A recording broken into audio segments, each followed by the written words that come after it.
Hey everybody. Okay, well I'm going to just start. So I'm here with my family. I've got little baby Anne here, and I've also got little Junior here. And I thought what we'll start talking about would be choking, and then we'll actually go on to going to cover CPR. Hi Alex, how are you, Ali P? So yeah, I'll start. Ask any questions we're going through. I'll try and go at a slowish pace. So by all means, just ask away if you want to ask any questions. So we'll start off with baby, because I know this is lots of parents' biggest fear, is the fact that a baby's maybe choking, especially as it's coming off breastfeeding and then taking it onto solid foods. But as soon as you suspect your baby is choking, which is a horrible, scary thing, you've got to just make sure you kind of hold the airway open, which is in a neutral position on a newborn baby. If the baby can start holding its own head up, then that's when you can start opening it. Imagine this is a newborn, maybe up to 3 months. Always hold it across the jawline like so. Lean it forwards and make sure the head is lower than the bottom. And then you're going to do really firm back slaps. So you're not winding it, you're trying to get a blockage out. Still not come out. You're going to do it again. Still not come out. 3, no. 4, still not come out. And 5. And you would get harder with each one. You know, it's not just a wind, it's hit and check. Hit and check. Oh, here comes my baby. Go on, Lily, out of the way. If that doesn't work, we're then going to turn the baby over and we're going to do a chest thrust. Now, we do this chest thrust in line with the nipples, and I always use 2 fingers. Again, head is lower than the bottom, and I always do it across my arm if you can. I do appreciate that not all children can go across your arm, but you may sit down and do it across your lap. So it's 2 fingers in line with the nipples, and you thrust and check. Thrust and check. Thrust, check. 4 and 5. Okay, so it's roughly, you're pushing down really hard, but you're not doing a compression. It's not really fast like this. It's push and check. So you're really thrusting. And then you turn baby over and you repeat it all over again, in the hope it's going to come out. Now you will know it's out because the baby will start crying. 3, 4, 5, still not out, you're going to turn over. Now at this point here, or if there's somebody else in the house with you, you're going to get your phone out, put it on speakerphone, and you're going to start dialing for the ambulance. 4, 5, and hopefully it will work, hopefully, okay? I will talk about what to do if the object's not out and the baby just becomes very floppy and unresponsive, because that's when you would start CPR. But we'll come to that later, because I want to move on to a child. So that was all baby choking. So everything is 5 back slaps and 5 chest thrusts for the baby. Now a child is very similar, and we do 5 back slaps still, but we do abdominal thrusts. So I'll put this vest on this child so I'll be able to demonstrate for you. So as soon as you see a child is choking, and you know they will be, because that really eerie silence, you know when it just goes really quiet and you're thinking that's not right, they're not normally this quiet. And you'll probably see them maybe gasping at their throat, and they might also go very pale. Just go up to them and tell them to cough, because they're too busy trying to breathe, the gasping, that they actually forget by coughing, you can actually expel that blockage out. So lean them forwards, go cough please, cough. That doesn't work, so you lean them forwards and use the heel of your hand and you aim between their shoulder blades on their back. Hit. Has it come out? No. And again, and you'll get harder with each hit. 2, 3, 4 and 5. Still hasn't worked. Then what I'm going to do, I'm going to then go on to a abdominal thrust, and we're aiming, if you imagine this was on me rather than there, we're aiming underneath your rib cage and above your stomach muscles. That just a little bit in there. I always make sure I put my thumb inside my fist and my knuckle sticks up so I can get into that small bit just underneath your diaphragm, your solar plexus. It's the bit that wins you, the bit that hurts if you push it too much. So up we go. Now, on this child here, obviously as a child, they tend to be smaller, so I'm kneeling down, and maybe if I was sitting, they could be between my legs, just so I can really make sure that I get into the right place. So I'll put it here, other hand over the top, lean them forwards, and we're going to do an inward and upward motion really hard, there. And that blockage actually came out the first time. But imagine it didn't. You're then going to do another one, 2, 3, 4, and 5. It's still not out, so then you go back to what we started off with, much as your back slaps again. 2, 3, 4, and I'll be telling them to cough. Keep coughing, keep coughing. Still not out, and then you keep on repeating. And again, I would always make sure you get the ambulance called. As soon as you begin abdominal thrust to someone, call the ambulance, or get somebody in the house to be able to call the ambulance for you. Okay, so that's kind of what we do with a choking casualty. And it's really quite important to make sure that you stay calm, because if you're not calm, your casualty is not going to remain calm either. And if they're not calm, then they're going to be using lots more oxygen, which they haven't got. Now there's going to be a point when if you don't get the object out, they're going to drop to the floor unconscious. Now I'm just going to kind of move back a little bit here. So I'm just reading some of your comments. Hi guys, hello, hello, hello. Now, as soon as you drop to the floor, you know they're not going to be breathing, because you know what the problem was. You know there's actually a blockage here. So you just need to go straight, make sure you have phoned the ambulance and the ambulance is coming. Remember the numbers for the ambulance, 999 or 112 if you're listening here in the UK. And then you need to just go straight to your rescue breath. So you open the airway like so, and you need to pinch the nose, because otherwise when I blow in, it's going to come back out through the nose. Pinch the nose, and I'm going to open my mouth nice and wide and seal it over their mouth. There's no point going, hoo hoo, that won't work. So open my mouth nice and wide. 1, 2, 3, 4, 5. And then I'll make sure I remove the clothing, and I will begin compressions. And I'm going to do 30 of these compressions, and I'm going to push a third of their body depth. I've lost count because I was talking to you, but imagine 28, 29, 30. Then go back to your rescue breaths again. And carry on. And you do not stop. You're going to keep on going until A, they come back to life, which you're hoping for. B, the ambulance turns up and someone else takes over from you. And C, if you really can't carry anymore, it's putting your life into danger. But hopefully that point won't come.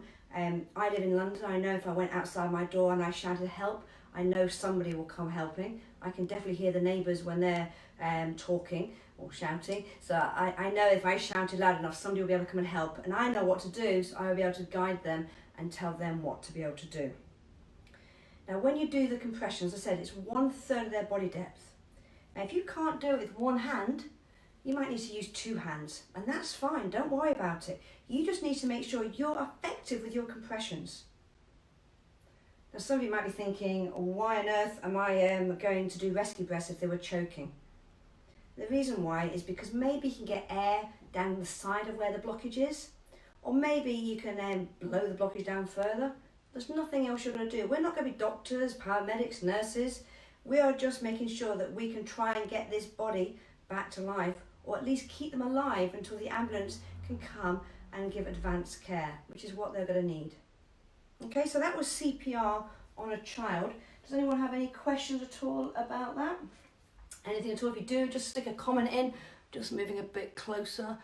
I know it's a bit scary. I cut my hair a little bit short. I was ready for isolation. I thought we might be in lockdown. I forgot I was going to be doing these Facebook Live events. Okay, right. I'm just going to move on to a baby then. If I'm moving too quickly, by all means, just say so. So we had a baby that's choking earlier. Now they've just, you'll know when the baby stops breathing because they'll just flop all the way around. So you just put them straight onto a flat surface, whether it's a table or the floor. You must make sure you call the ambulance. I've just got a comment here from Ailish. Yeah, does 111 work in Europe? Yes, 112, sorry, not 111. 112 works everywhere in Europe. So UK, part of Europe, we can use 112 in this country, as well as 999. Okay, so baby's on the floor, or the table, whichever's easiest for you. You've called the ambulance, 999 or 112, and then you do exactly the same as you do for the child, which is 5 breaths first. But baby's face is quite small, and my mouth is quite big, and I can go over mouth and nose when I do this. So I'm going to do 5 breaths with a cheek full of air. You don't want to inflate their lungs too much. So here, 1, 2, 3, 4, 5. And you might have also noticed I didn't actually put the head back like I did on the child. The head was in neutral alignment like we talked about when I did that choking earlier. 28, 29, 30 and 2. 1, 2. And you're going to keep on going. Now I'm using 2 fingers here because you're still going to push a third of their body depth. And you can sing a song if you would like to get the right speed, but the speed is 100 to 120 compressions per minute. And you can use 2 thumbs, which I do prefer doing because you can actually hold the baby like so around. It often depends on the size of them. You can sing Nelly Elephant, back to jump. So I won't do that, I'm not very good at singing, as I'm sure some people will tell me. And you just keep on going in the hope that it's going to work, or until someone else will take over from you.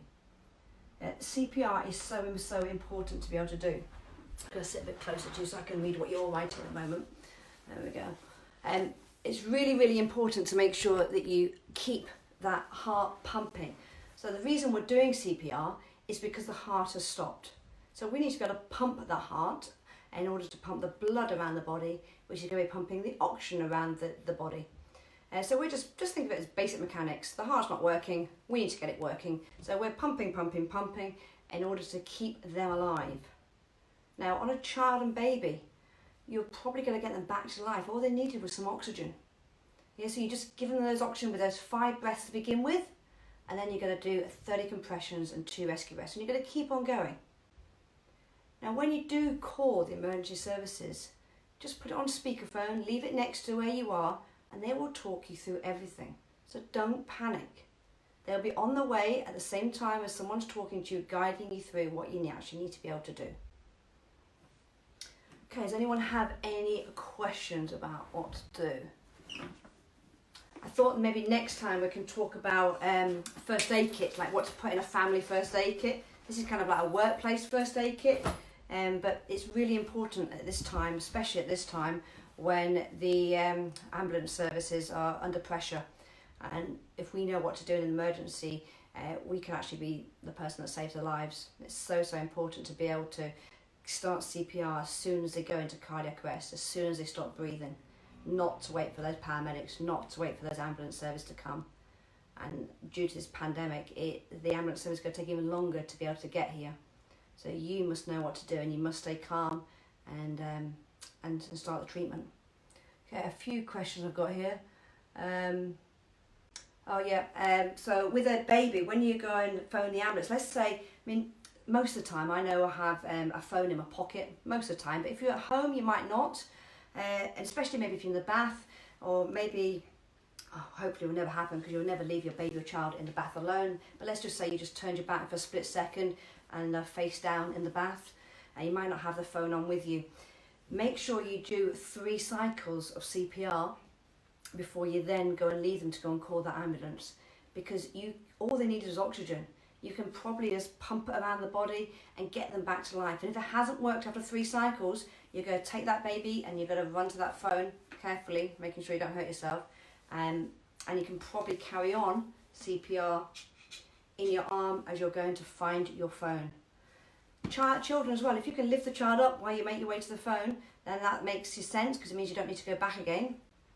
But I would again try 3 cycles before you go and get that phone, or shout for help. Okay. Questions about meningitis and sepsis. Yeah, I thought maybe we'd cover that in another live Facebook event because there's quite a lot of information I want to share with you for that. Anyone get questions about any CPR or choking for a baby and a child? Maybe we'll do it for an adult then. Someone's just said, can you show me for an adult? Yep, I will do that. I'll do that, Melissa. I'll show you how to do it for an adult. So I'll just move baby and child out of the way. Now, it's very unlikely you're going to be doing CPR to a child or baby, so I want to reassure you there. It's very unlikely you will do CPR to a child or baby. It's most likely you will do CPR to an adult. And the reason for that is because an adult is probably going to have maybe some kind of heart problem due to maybe poor diet, lack of exercise, or maybe it's a genetic disorder that they also have as well. So with an adult, The most important thing is to make sure you complete a chain of survival. And that means you need to phone the ambulance, you need to get an AED, and you need to get a hospital. And if you can do all that along with CPR, this person has a greatest chance of survival. So I'm just going to show you kind of what I would do. I'll be going, if I walk in the room and find someone collapsed on the floor, just want to make sure, first of all, that they are not just sleeping, having a little nap. Go, hi, are you okay? What's happened there? So I'm going to just kind of push on the collarbone. I never want to shake anybody. And just try and get a response, maybe just big loud noise, just in case they are pretending to be asleep. If that doesn't work, I'm then going to open the airway up. And this is when I'm going to look, and I'm going to listen, and I'm going to feel for them breathing. So I should be listening with my ear, I'm feeling on my cheek, and I'm also watching their belly going up and down. Now you're going to do this for 10 seconds. Now, I don't know about you, but I'm not very good at doing two things at once. So I can't watch my watch, go around and count 10 seconds there, and also the breaths. So if you do have somebody else there with you, ask them to time 10 seconds. Or what I tend to do if I was with a casualty by myself, I would just be looking for 3 breaths on this adult casualty, because an adult will be breathing between 2 and 4 times in those 10 seconds. Okay, so this person's not breathing. The very first thing I need to do is call 999 or 112 for everywhere in Europe. And then I'm going to come back to my casualty, and then if I've got some scissors, I'm going to remove the clothing, and I'm going to begin CPR. So I'm doing my compressions, and notice with this one I'm actually using 2 hands, 28, 29, 30, and then I'll go to my 2 rescue breaths. And then I will carry on again with my compressions. So as I was doing, I was putting the heel of my hand here, right on the sternum, right on the centre of the chest. I always try and make sure my middle finger's in line with their little nipples. And the reason I do that is to make sure I'm not pushing on their throat, and I'm also not pushing on their belly. I get my shoulder over my wrist, put my other hand over the top, and I lift my fingers up. And I'm going to move my knees back maybe as well, because I'm really going to have to push down quite hard. I'm going to be pushing 5 to 6 centimetres in depth, which is quite a lot. Really push down, but make sure you come all the way up. So imagine this is your heart. As you're doing your compression, you need to be able to pump the heart. So you need to pump, so it pumps all that blood around the body, but then you've got to come all the way up because the heart has to refill. So it's no good you saying, oh, I can really strong, I can push down 5 to 6 centimetres and do this. Yeah, great, you're going 5 to 6 centimetres, but you're not coming up. You must come all the way up to allow the heart to refill. So you're going at this speed. I'll sing my song again, shall I? Now the elephant packed a trunk off the circus. Off she went with a trumpety trump, trump, trump, trump.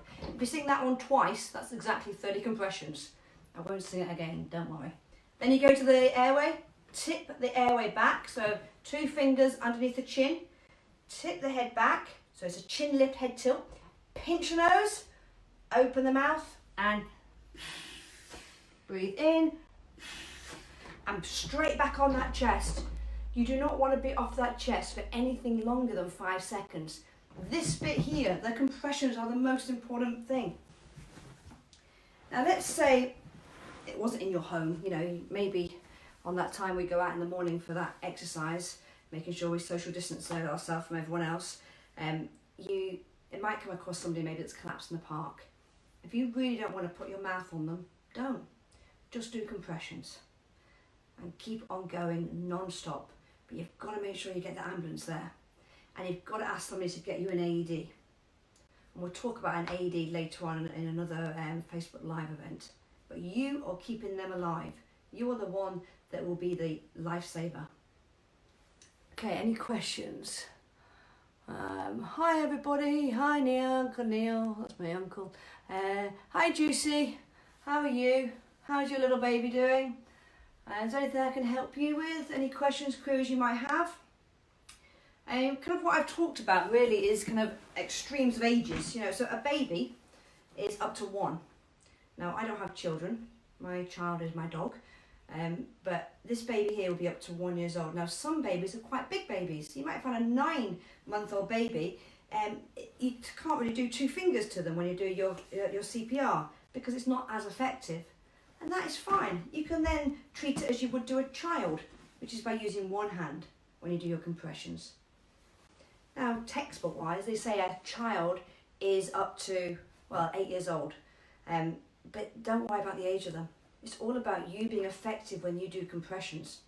So 2 fingers on someone that's small, like a baby, 1 hand on a child, but if you're not going down deep enough, which is 1/3 of their body depth, then you will need to use 2 like you did on the adult. Okay? Making sure you lock your elbows out and you lean all your weight forwards over there. Okay guys, I'm gonna call it a day there because I am so hot from doing that. This radiator behind me is on. I think it's got to be the hottest room in the house. Has anyone got any questions before we call it a day for now? I mean, I'll save this video to my page and you can look back over it, and also as well share with everyone that's watching some sheets that you can go over and have a look at for choking and also for CPR. And I'll give you a free online course for family first aid as well, just to say thank you so much for all joining me tonight and watching. Hi Morvin, how are you? Hi Mika, hi Ryan. There's a question there. Okay, let me just answer that question. When I go to people's houses, because I also go on call with them, I volunteer with an ambulance service, and I go to quite a few people's houses where they might say things like, I moved the casualty from the bed to the floor and they started breathing again. What they probably were doing was breathing noises, and it's called agonal gasps, and it's not actually normal breathing. What you and I are doing right now is breathing normally. Yeah, and an adult who breathes normally is going to be breathing roughly between 2 and 4 times in 10 seconds. A newborn baby, they breathe about 10 times in 10 seconds. And depending on the age of the child, they're going to be somewhere in between the 2. Now, if they're not breathing normally, like gasping for air, then you do CPR to that person, because that's not normal. Normal breathing is what we are doing right now. So you've got to make sure you don't confuse normal breathing with gasping for air. And those gasps are normally the last bit of air, oxygen coming out of their body. And the body might also go into spasm as well. Okay. Hi Helen. Hi Gemma. Okay, babies would like to get damaged during compressions. Okay, so the clicking that you heard when I did my compressions on this adult, you can hear that. You are probably going to get clicking like that in real life. It's not the clicking so much. It's what happens is, if you imagine this is the sternum, this is the rib cage or the ribs, and the ribs are attached to the sternum by cartilage. And as you push on that sternum, you'll hear click, click, click, or crack, crack, crack. And that's the cartilage breaking away from the rib cage. Now, a child and a baby, you're not going to necessarily hear that because their bones are quite supple. So they'll bend quite a bit. And so you might not get that clicking noise or cracking noise. But it doesn't matter. If you hear it, carry on. It doesn't affect what you're going to do. If you don't hear it, don't worry. Just make sure you're going deep enough. You really need to push down 1/3 of their body depth. You need to push down 1/3 of the child's body depth and 5-6 centimeters in depth.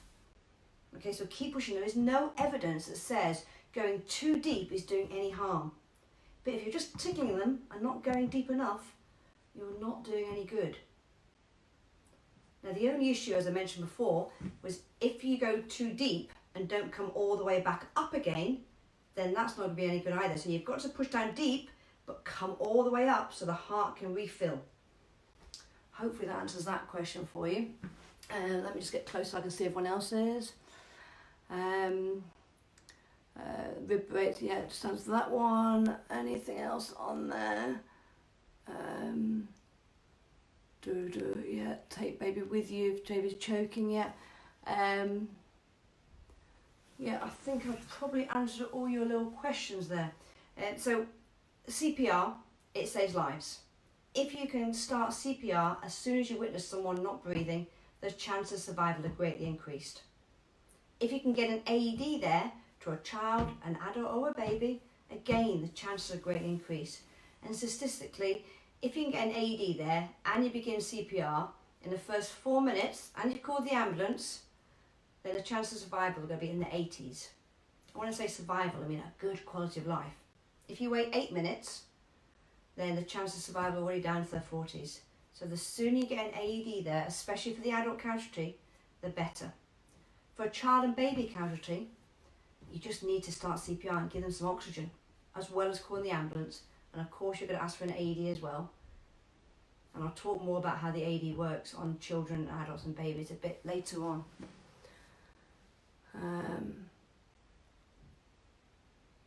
Okay, yeah, how would I give CPR if there's not enough space? Yeah, I do go to some people's houses when I'm on call, and there isn't much space at all to work with, especially in bedrooms. I mean, if I think about my bedroom, or even in this room here, there isn't much room.